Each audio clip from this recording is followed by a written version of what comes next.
The wind hit first. Long before the sun even thought about cresting the ridge, the wind came down like an old man's sigh. It smelled of pine and a winter that wasn't here yet, but you could feel it coming. You could feel it in your bones. The snow was thin. Just a dusting, really. Enough to stick to the ruts in the road and cling to the roots of the ancient trees, but not enough to bury the world in silence. Not yet. Out there, in the quiet before the dawn, everything was holding its breath. And through that frozen quiet, a little girl walked all alone. She was 5 years old, just a tiny thing in a faded dress, the color of a washed-out sky. Her cheeks were red with cold, her lips were chapped raw, and her little hands were trying to hold a worn-out shawl around her shoulders. Every step she took left a perfect, tiny footprint in the frost. Her name was Mary Beth, and she was more scared of what was behind her than anything the woods could throw at her up ahead. Then she saw it. The cabin. It looked like a shadow someone had forgotten to clean up.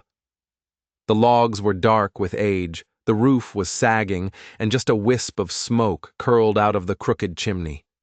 Anyone else would have thought it was abandoned. But Mary Beth knew better. The folks in town whispered about the man who lived there.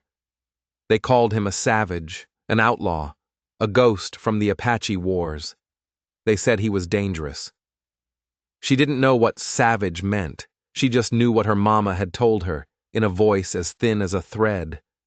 Sometimes, when no one else will help you, the one you're supposed to fear is the only one you've got left. She reached the rough wooden door. Her knuckles were white from the cold. She took a shaky breath and knocked. It was a tiny sound, almost nothing, like she was afraid to wake the world up. For a long moment there was nothing, just the whisper of the trees. Then the door creaked open. He filled the whole doorway, tall, broad, with long dark hair braided with leather. His face looked like it was carved from stone, not by age, but by sun and wind, and things no one ever talked about. His eyes weren't empty. They were heavy. They held the kind of silence that remembers everything. The wind blew across his bare chest, but he didn't even shiver. Mary Beth's knees started to shake, but she found her voice. "They beat my mama," she whispered. The words came out in a puff of white air, tangled up with a sob. "She's hurt bad." The man didn't speak. His eyes moved from her face, down to the shawl slipping off her shoulders, to the raw skin on her hands. He saw the faint, ugly bruises starting to bloom on her wrist. Then he just stepped aside.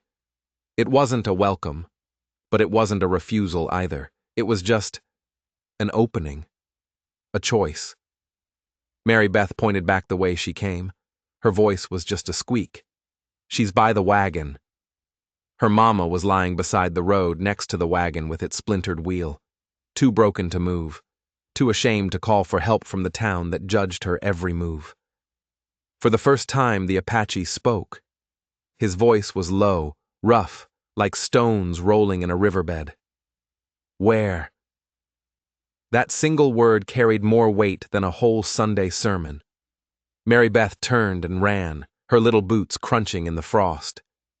And the silent man followed right behind her, his steps making no sound at all.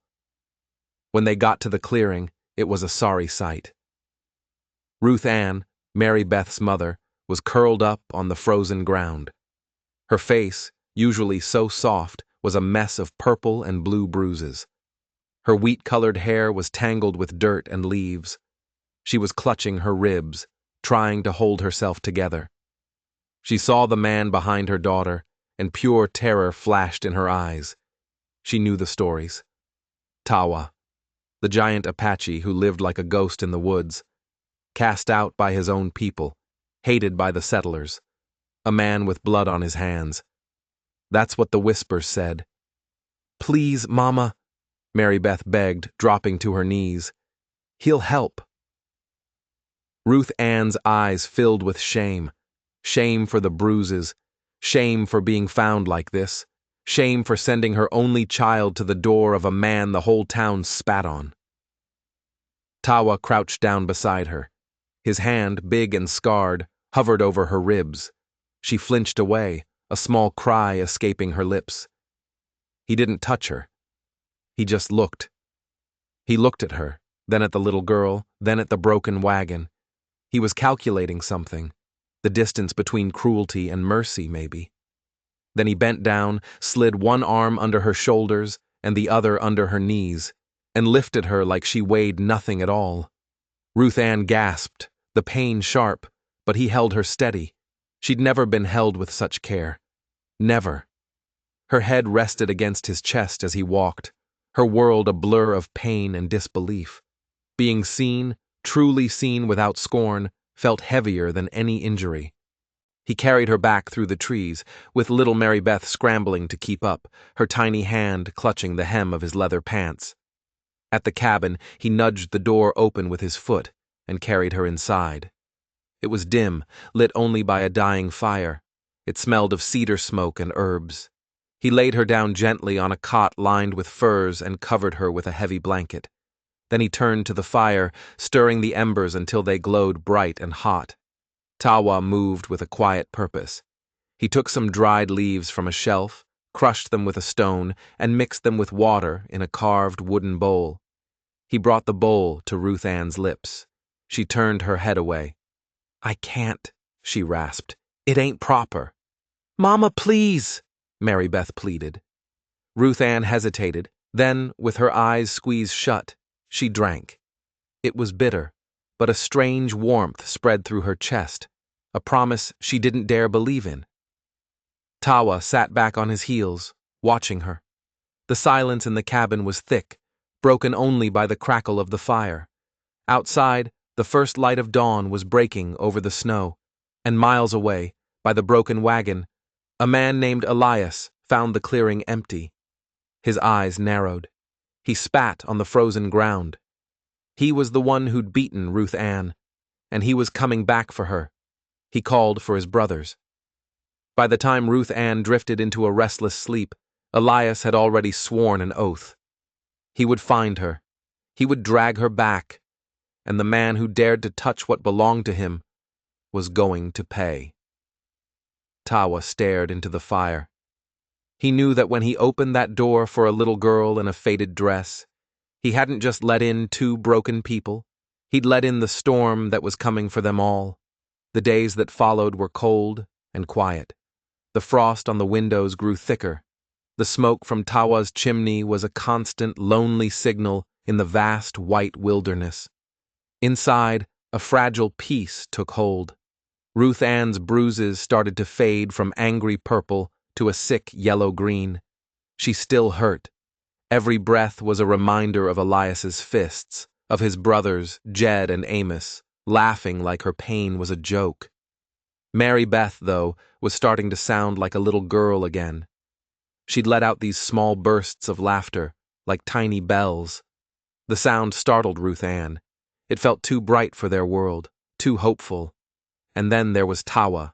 He moved like a ghost. He never spoke unless he had to, but everything he did had meaning. The way he set aside the best piece of rabbit for Mary Beth. The way he would leave a bowl of warm herbal tea by Ruth Ann's cot without a word. He gave her space. He built a wall of respect around her that no man ever had before. She didn't trust him. Not really. How could she? But every day, his quiet kindness chipped away at the fear she'd lived with for so long. She kept remembering that day by the road. Elias, his face twisted in rage because the wagon wheel broke, her begging him to rest, the slap that sent her reeling, the boot, over and over, and Mary Beth's tiny scream. Elias snarling that if she didn't shut up, she'd be next. That's when she'd done it, the last brave thing she had in her. She'd whispered to Mary Beth to run to the cabin of the man everyone called a savage. Now, sitting by his fire, she finally asked him, "Why? Why did you help us?" He was sharpening his knife by the firelight, the flames glinting off the steel. He didn't look up for a long time. Then, In that low, gravelly voice, he said, "Because you asked." That was it. No sermon, no pity, just that. And it cut her deeper than any insult ever had. Tears stung her eyes. In town, they'd offer prayers and pity, but never a hand. This man, this outcast, offered everything because a child asked. But the town wasn't quiet. The whispers had already started. Widow Morin, a woman with a tongue as sharp as a snake's tooth, was leading the charge. She'd seen the broken wagon. She told everyone Ruth Ann had run off, abandoned her husband for the Apache. The story grew uglier with every telling. Ruth Ann was a disgrace, a heathen's woman. The men in the tavern slapped Elias on the back, telling him he was a wronged man. His pride had been hurt. No one talked about the bruises. No one ever asked why she ran. Elias soaked it all up. He stood in the tavern with his brothers, Jed and Amos, fanning the flames of his own rage. He swore he'd get his wife back. He swore he'd teach that Apache a lesson. The whole town was watching. His pride demanded blood. But even as they boasted, there was a flicker of fear in their eyes. They'd all heard the stories about Tawa. One morning, Ruth Ann tried to stand up from the cot. The pain in her ribs made her gasp. Tawa was across the room in a heartbeat, his hand reaching out to steady her. She flinched. Old habits die hard. "I have to," she whispered. "I can't just lay here." He gently guided her back down. His eyes met hers. "Rest," he said. It wasn't an order. It was care, wrapped in a voice of stone. And she listened. Mary Beth crawled into her lap. "You don't have to go, Mama," the little girl said. "He'll keep us safe." Safe! The word felt foreign on her tongue. She hadn't felt safe in years. She looked from her daughter's trusting face to the silent man by the fire and wondered if a child could see a truth she was blind to. That night, she woke up from a nightmare, sweat cold on her skin. Elias's face, Jed's laugh, Amos's sneer. The fire was low, and Tawa was sitting by the door, his knife across his lap. His eyes were open. He was watching, but he wasn't watching her. He was watching the door, guarding it. He'd been doing this every night.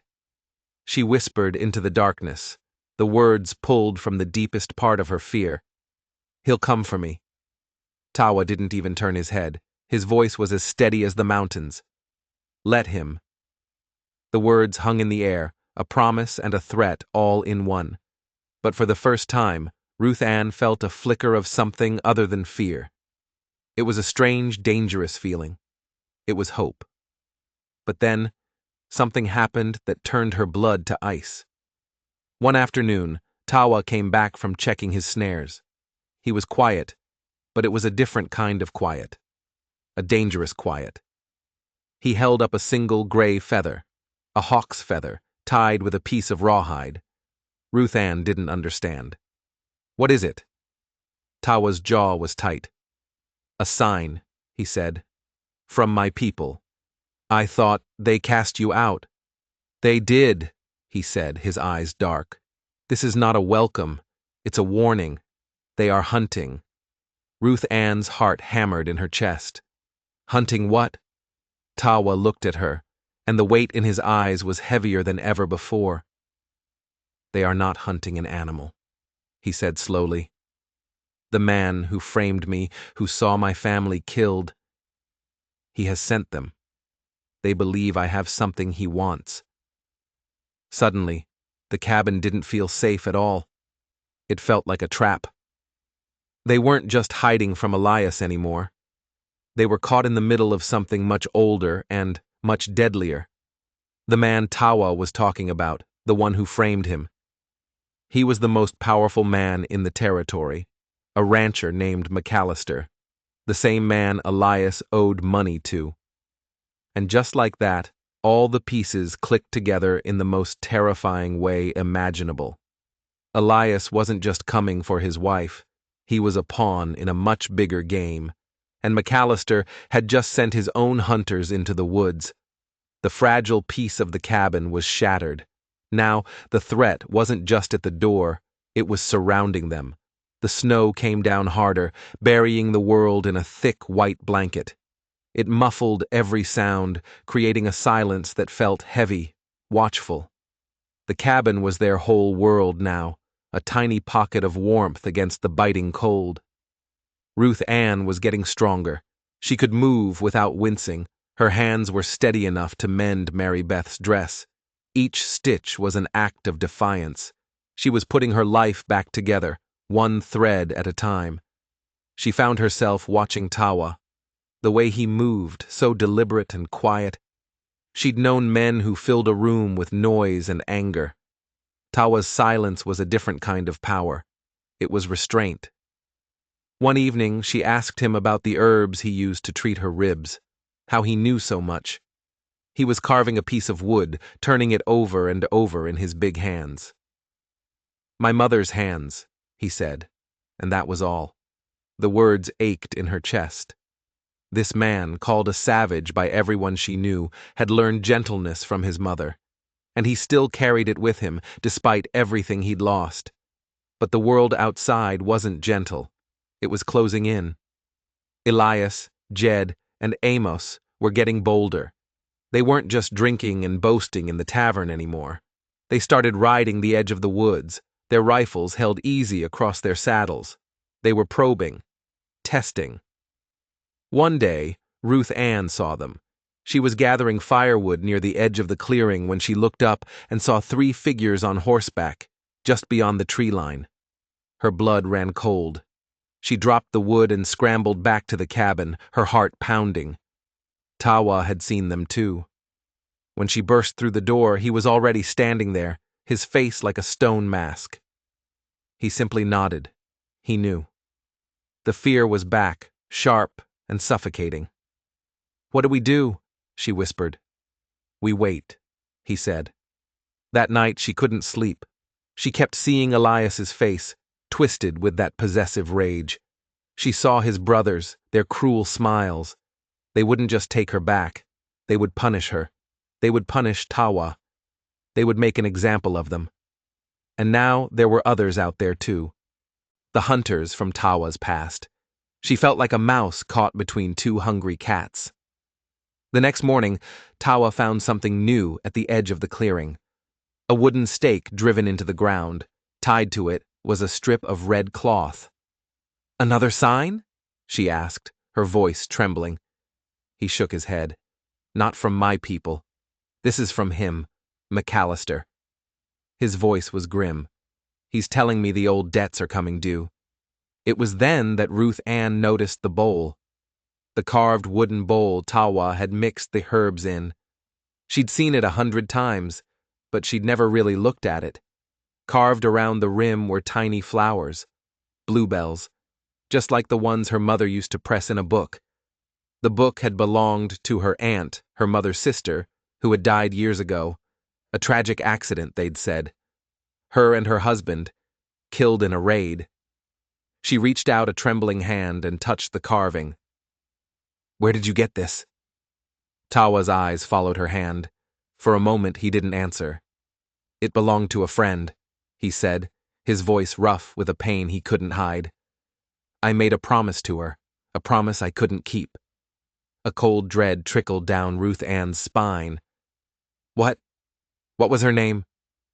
He looked at her then, truly looked at her, and a flicker of something passed through his eyes, confusion, recognition. "Her name was Sarah," he said.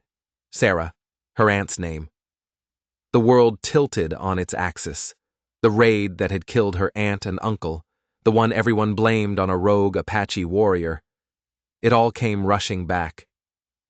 They said the warrior had gone mad with grief after his own family was killed by settlers, that he had lashed out. "They lied," Tawa said, his voice barely a whisper. "It wasn't a raid. It was an execution. And I wasn't the one who did it. I was the one who tried to stop it." He had been friends with her aunt and uncle. They had trusted him. He was there that day. He'd fought to protect them. But McAllister and his men, there were too many of them. They wanted the land, the water rights. They killed Sarah and her husband, and they left a single witness alive, to tell the tale. A young warrior covered in their blood, holding a knife. They framed him, they cast him out, they took everything from him. And Ruth Ann had just inherited the very land they had killed for. That's why Elias had married her. It was never about love. It was about the deed to that land.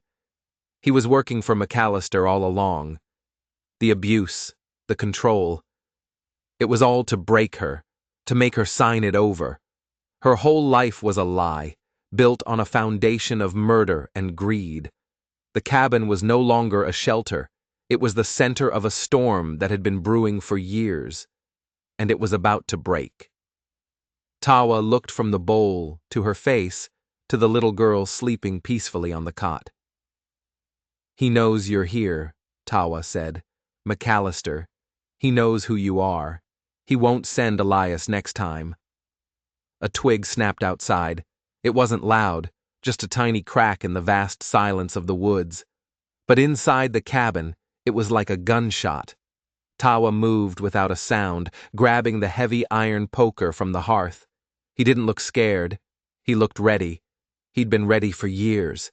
Ruth Ann scrambled to Mary Beth, scooping the sleeping child into her arms.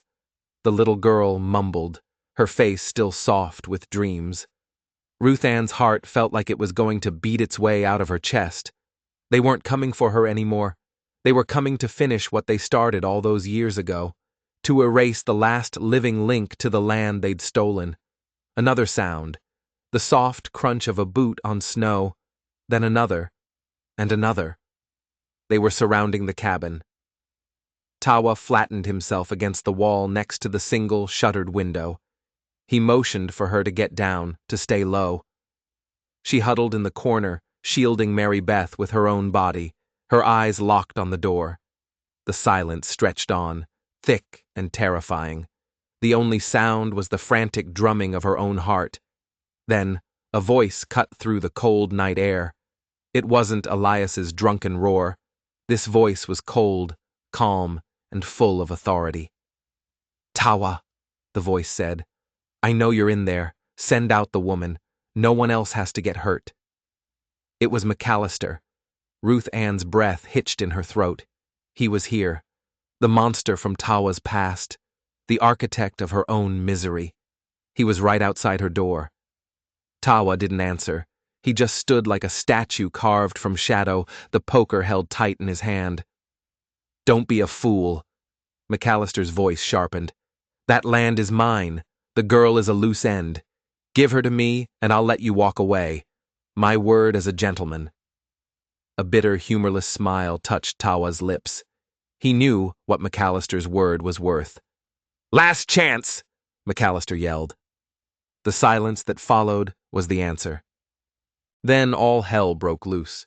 The windows on both sides of the cabin exploded inwards, spraying glass and splintered wood across the floor. Two men in heavy coats scrambled through, rifles in their hands. They weren't Elias's drunken brothers. These were hard men, killers. Tawa met the first one before his feet even hit the floor. The iron poker swung in a silent, brutal arc, connecting with the man's head with a sickening crunch. He went down without a sound. The second man raised his rifle, but Tawa was already moving, a blur of motion in the firelight. He slammed the man against the wall, the impact shaking the whole cabin. He disarmed him in a single, fluid movement, the rifle clattering to the floor. A quick, sharp blow, and the second man slumped to the ground. But more were coming. The front door shuddered as a heavy boot slammed against it, once, twice. The wood groaned, splintering around the latch. Tawa turned, his chest heaving, his eyes burning with a fire that had been banked for years. He looked at Ruth Ann, huddled in the corner with her child. He wasn't just fighting for his own life anymore. He was fighting for the promise he'd made to her aunt all those years ago. The door burst open. McAllister stood there, framed by the snowy darkness. He was a big man, dressed in a fine wool coat, his face flushed with rage. In his hand, he held a pistol. Behind him stood Elias, his face a mask of fear and hate. And with them was the town sheriff, a man who was supposed to uphold the law, his own gun drawn. He was on McAllister's payroll. The whole town was rotten from the inside out. "It's over, savage," McAllister sneered, his eyes fixing on Tawa. Then his gaze slid past him, landing on Ruth Ann. "The deed," he said, his voice flat. "Give it to me." Ruth Ann clutched Mary Beth tighter. She remembered her mother just before she died, pressing a small, leather-bound locket into her hand. "Never let them have this," she'd whispered. "It's all we have left." She wore it around her neck, hidden beneath her dress. The deed was inside. "You'll have to kill me first," she said, her own voice surprising her with its strength. McAllister's smile was ugly. "That can be arranged." He raised his pistol, aiming it not at Tawa, but straight at her. Everything seemed to happen in slow motion. Tawa roared, a sound of pure, primal fury, and launched himself across the small room. The sheriff fired his gun. The shot went wide, burying itself in the log wall. Elias, coward that he was, shrank back, fumbling for his own weapon. McAllister didn't flinch. His finger tightened on the trigger. But just as he was about to fire, a small figure darted out from behind Ruth Ann. It was Mary Beth. She wasn't crying. Her face was fierce. In her hand, she clutched the little cedar doll Tawa had carved for her. She threw it with all her might. The small piece of wood sailed through the air and struck McAllister's hand. It wasn't hard. It couldn't have hurt him, but it was enough. It startled him. His shot went off, but the bullet tore through the ceiling instead of Ruth Ann's heart. In that split second of distraction, Tawa was on him. It wasn't a fight. It was a storm. Tawa moved with the pent-up rage of a decade of injustice. He slammed McAllister back through the doorway, the two of them tumbling out into the snow. The pistol flew from McAllister's hand, disappearing into a drift. The sheriff tried to bring his gun around, but Ruth Ann was moving too. Fueled by adrenaline and a mother's protective rage, she grabbed the fallen rifle from the floor.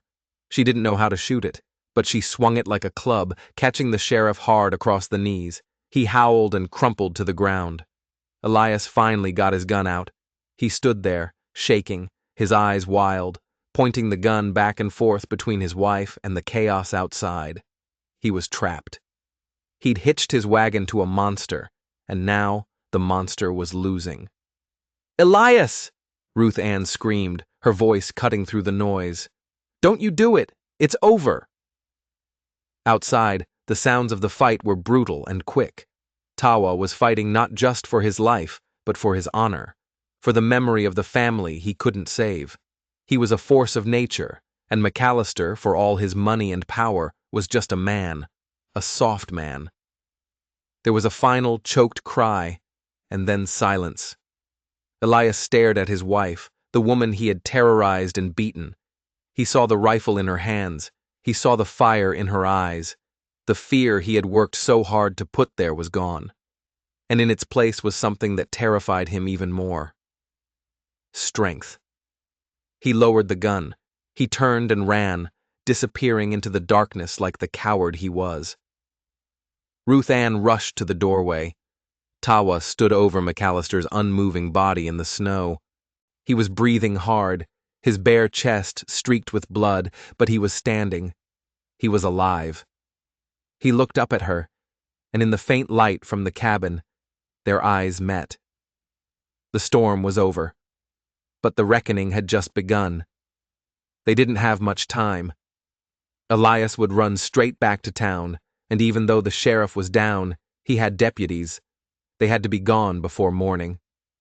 Tawa moved with grim purpose, binding the conscious men and the groaning sheriff with strips of leather.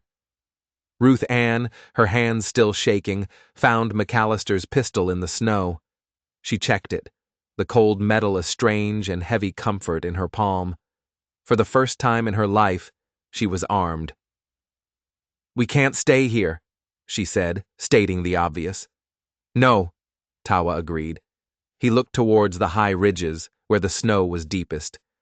"There are trails no white man knows, places we can disappear." He was ready to run. to spend the rest of his life as a ghost, just as he had for the last 10 years. But Ruth Ann looked at Mary Beth, now wide awake and clinging to her leg, her eyes huge in the firelight. She looked at the locket she clutched in her hand. The proof. Running wasn't enough. Not anymore. "No," she said, her voice firm. "No more running. They stole my family's land. They stole your life.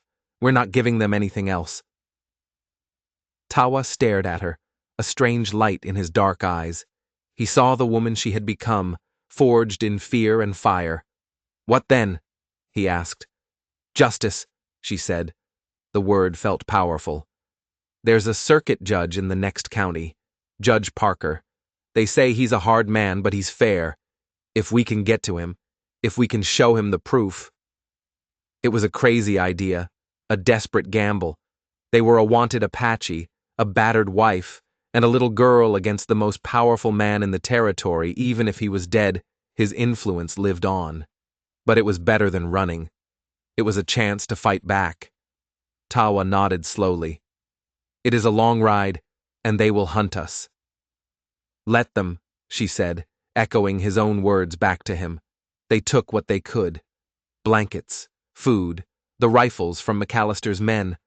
Tawa found a map in McAllister's coat, a map of the territory, with Ruth Ann's land circled in red. Underneath it, a note: "Water rights secured. Prepare for transfer."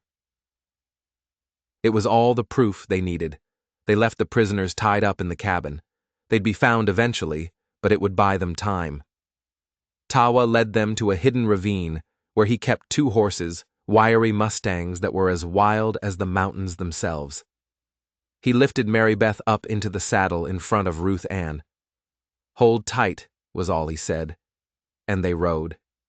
They rode through the night, the snow falling around them, erasing their tracks. They rode towards a fragile hope, with the ghosts of the past and the hunters of the present hot on their heels. For 2 days they pushed on, stopping only for moments to rest the horses and chew on dried meat. The country was brutal, unforgiving. Tawa knew every rock and every tree. He led them on paths that weren't paths, through canyons and over ridges that would have been impassable to anyone else.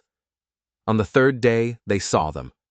A posse, at least a dozen men, fanned out across the valley below. They were being led by Jed and Amos, Elias's brothers, their faces grim, and leading them was the deputy, a man with cold, dead eyes. They were trapped. The posse was between them and the next town.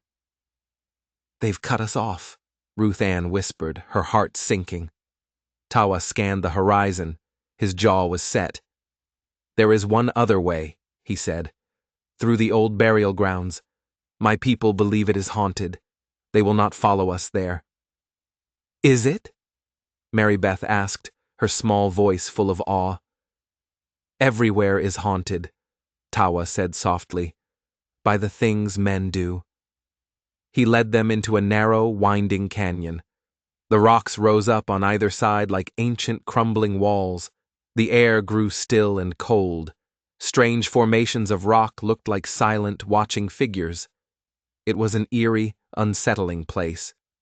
As dusk fell, they made camp in a shallow cave. The wind howled through the canyon, sounding like mournful voices. Mary Beth huddled close to the small, smokeless fire, her eyes wide.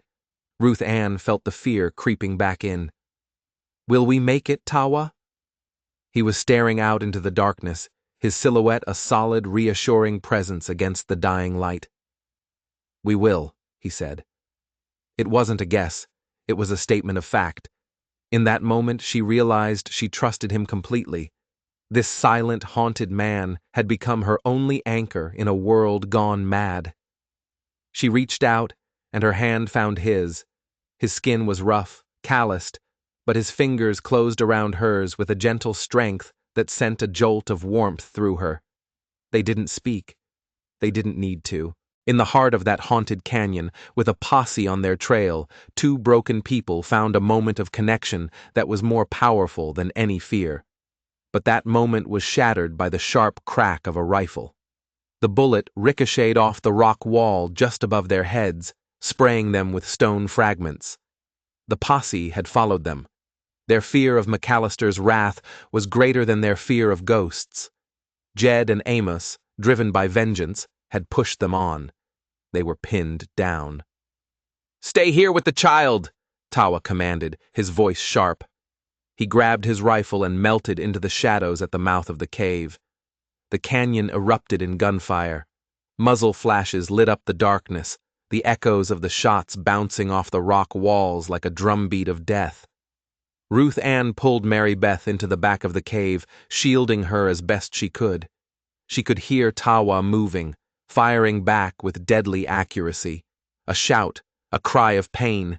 He was one man against a dozen, but he was on his own ground. He was a warrior in his element. Then she heard Jed's voice, raw with hate. "Give it up, Apache.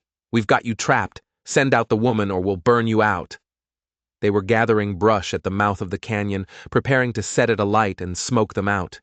Desperation clawed at Ruth Ann's throat. This couldn't be how it ended. She looked down at the pistol in her waistband. She looked at Tawa, a lone shadow fighting against impossible odds. No more hiding. No more being the victim. "Tawa!" she yelled. "Keep them busy!" Before he could answer, she turned and scrambled deeper into the cave. There had to be another way out. The wind that howled through the cave had to be coming from somewhere. She followed the draft, her hands running along the cold, damp rock. The cave narrowed, forcing her to crawl, and then she saw it. A faint sliver of moonlight. An opening. It was small, barely big enough for a person to squeeze through, and it opened out onto a high, narrow ledge on the side of the canyon, high above the posse. She scrambled back to Mary Beth. "Stay here, sweet girl," she whispered, kissing her forehead. "Be brave for Mama." She took the pistol, her heart hammering, and crawled back to the opening. She squeezed through, the rock scraping her skin, and emerged onto the ledge. The wind tore at her hair. Below her, she could see the posse, dark shapes huddled around the growing pile of brush, their attention focused on the cave entrance where Tawa was returning fire. They had no idea she was above them. She rested the heavy pistol on a rock to steady her shaking hands. She thought of Elias's fists, of McAllister's sneer, of all the men who had tried to break her. She aimed for the pile of brush. She squeezed the trigger. The gun kicked hard, the sound deafening. The bullet went wide of the brush, but it hit the rock face right next to Jed, sending a shower of sparks into the dry tinder. The brush ignited with a whoosh, the flames leaping up into the night. The posse yelled in surprise and confusion, spinning around to see where the shot had come from. In that moment of chaos, Tawa made his move. He burst from the cave entrance, firing his rifle, a terrifying war cry tearing from his throat. He wasn't just a man anymore. He was the vengeful spirit of the canyon they had so foolishly invaded. It was over in moments. The posse broke. They were hired guns and angry brothers, not warriors. Faced with an attack from two sides, one by a woman they thought was a helpless victim, they panicked.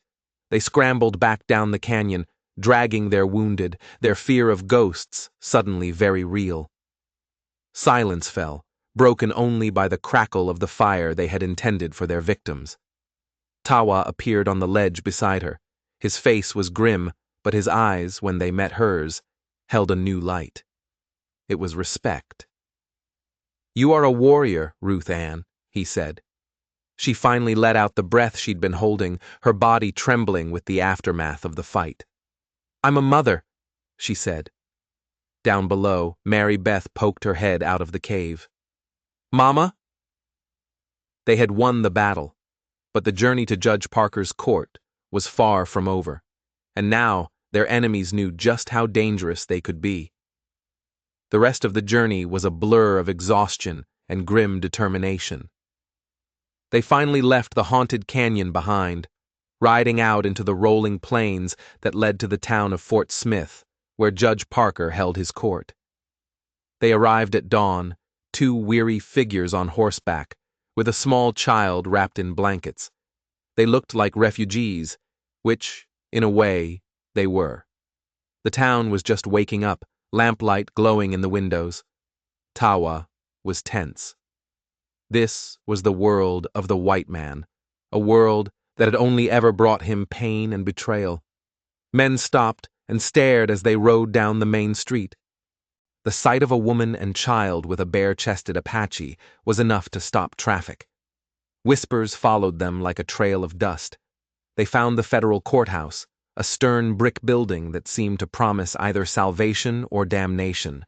A U.S. Marshal, a man with a tired face and a big mustache, stopped them at the door. "This is as far as you go," he said, his eyes hard on Tawa. "We're here to see Judge Parker," Ruth Ann said, her voice clear and steady. She slid off her horse, holding Mary Beth's hand. "We have evidence. In a murder case." The marshal's eyebrows went up. He looked from her bruised but determined face to the imposing Apache warrior, and then back again. He hesitated, then grunted. "Wait here." The wait was agonizing. Every person who walked by stared at them. Ruth Ann could feel the weight of their judgment. To them, she was a fallen woman, and Tawa was a savage. They didn't see the truth. Finally, the marshal returned. "The judge will see you."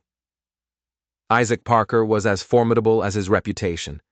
He sat behind a massive oak desk, a man with piercing eyes and a beard that seemed to hold the weight of all the sins he judged. He listened to Ruth Ann's story without interruption. She told him everything. About Elias, the beatings, the flight to Tawa's cabin. She told him what Tawa had revealed about the murder of her aunt and uncle. Then, she placed the locket and McAllister's map on the desk. "The deed is in the locket, Your Honor, and the map is his plan to steal it." The judge examined the evidence, his face unreadable. He looked at Tawa, who stood silent by the wall. "And you," the judge said, his voice a low rumble. "You are the Apache they call Tawa, the one accused of the massacre at the old homestead." "I am," Tawa said. "And you claim you were framed by McAllister?" "I do." Judge Parker leaned back in his chair, his eyes boring into Tawa. "A lot of men come through this court telling stories, son. Why should I believe yours?" Before Tawa could answer, Ruth Ann stepped forward. "Because he saved my life," she said, her voice ringing with passion. "And my daughter's. Because he is the most honorable man I have ever known. And because the men who want us dead are on their way here right now to silence us for good." As if on cue, the courthouse doors burst open. The deputy from their town stood there, flanked by Elias and his brothers. Their faces were triumphant. "Judge Parker," the deputy exclaimed, "I have a warrant for this man's arrest, for the murder of Rancher McAllister, and for the kidnapping of this woman, Ruth Ann, and her child." The courtroom erupted in chaos. The judge banged his gavel, his voice thundering over the noise. "Silence!"